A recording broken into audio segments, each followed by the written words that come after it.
Hey guys, Jumping here and welcome back to another video on the channel. Today's video we're doing the top 5 best wonder weapons of all time in Call of Duty Zombies, so let's get into it. Now, in the number 5 spot we have the lightning bow from Der Eisendrache. Now, this is the strongest of the 4 bows and it's also very easy to make. Now, the bow is very strong and it does fall off quite late into the game.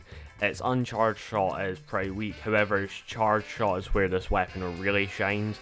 It can take out a horde and then maybe even some extra if you do it correctly, and it can also hold panzers up in the air if you use the charge shot. However, its charge shots are unable to do any real significant amount of damage to the panzers, so it's not really good at killing them, but it can stun them to use your other gun to kill them, similar to the death ray.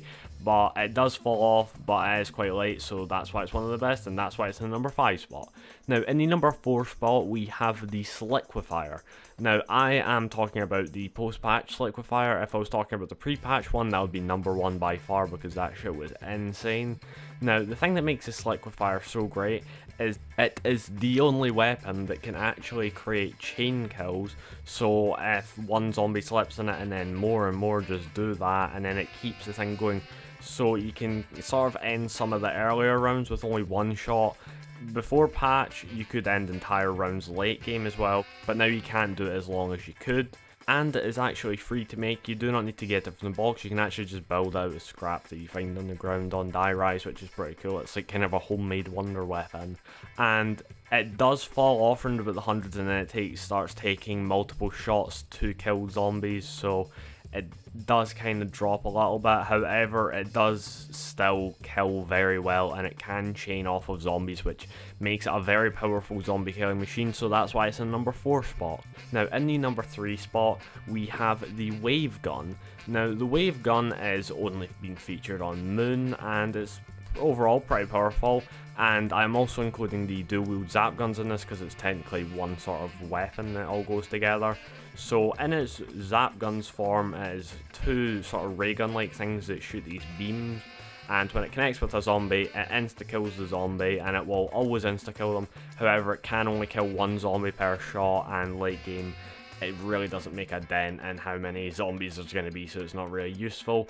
However, the main part, the part that everybody loves, is the wave gun part when you combine both of them, because this thing can take out an entire horde in one shot. It is a little bit difficult because you do need to angle it correctly, but it can be done, and it's probably got the most satisfying killing animation of all time, where it microwaves the zombies and then they pop. Really cool. One of the downfalls of the wave gun is that it cannot actually drop drops like max ammos, carpenters and stuff like that when killing, and that's why it's in the number 3 spot. Now, in the number 2 spot, we have the fan favorite Thunder Gun. Now, this was first introduced on Kino and has been in multiple maps since, and it's overall just a very decent, powerful weapon. It can take out entire hordes with ease with just a single shot. However, if the zombies are too far away, just blast them onto their asses and it does like no damage.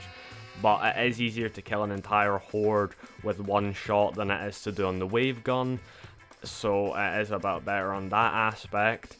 Now, it is a very good panic weapon. It's not the best, but it is definitely very good because you just need to spin around quickly and then blast a shot and it absolutely just decimates everything. Now, one of the downfalls of the Thunder Gun is it is unable to drop drops when you kill zombies, so to get max ammos you're going to need to use like traps or a second gun. So that does bring it down a bit, so that's why it's only in the number 2 spot. Now, in the number 1 spot, you probably guessed it, it's the Apothecan Servant. It's just the most overpowered wonder weapon you could possibly imagine. It's the best panic weapon in the entire game. You legit just need to shoot. Like, you don't even need to aim, just shoot the ground, shoot the zombie, shoot the wall. It doesn't matter, and you'll be saved. It does run a little bit low on ammo, however it can actually kill very effectively, so you can kill more than 24 zombies with one shot, and by the time you've went through the entire thing you'll probably have got a max ammo, which is pretty good because this weapon can actually get you drops when kills, unlike the Thunder Gun and Wave Gun, so it will probably keep itself until about the hundreds when there's just too many zombies and you're not getting enough drops. And another feature that I learned while making a zombie weapon battle is that the black hole feature actually lasts a lot longer when you have pack punched it, which is quite interesting, so you will be able to kill even more zombies per shot, once it's pack punched, and overall it's just the most overpowered weapon you could possibly ask for, and that's why it's a number 1 spot. Now if you did enjoy this, make sure to leave a like and subscribe, and also comment down below what you'd like to see in the next video, whether that be a top 5, a zombie weapon battle, or a challenge. Just comment it down below and I'll probably try and do it. Thank you for watching, this has been Jumping Robot, goodbye.